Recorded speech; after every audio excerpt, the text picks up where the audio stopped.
السلام علیکم ورحمۃ اللہ وبرکاتہ۔ اعوذ باللہ من الشیطان الرجیم، بسم اللہ الرحمن الرحیم۔ محترم سامعین، میں امید کرتا ہوں آپ سب خیریت سے ہوں گے۔ سورۃ الکوثر، بسم اللہ الرحمن الرحیم۔ انا اعطیناک الکوثر فصل لربک وانحر ان شانئک هو الابتر۔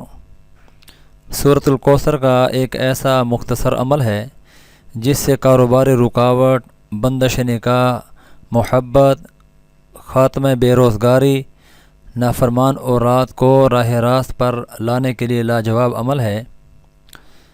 کر کے آزمائیں اور فائدہ اٹھائیں۔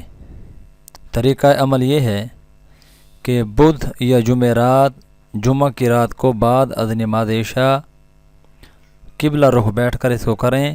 اللہ رب العزت آپ سب کو ان تمام قسم کی پریشانیوں سے محفوظ فرمائیں گے۔ سورۃ الکوثر ہر آدمی کو یاد ہوتی ہے۔ اس وظیفے کو اپنائیں اور اپنی پریشانیوں کو ختم فرمائیں۔ اللہ رب العزت ہم سب کو عمل کی توفیق عطا فرمائیں۔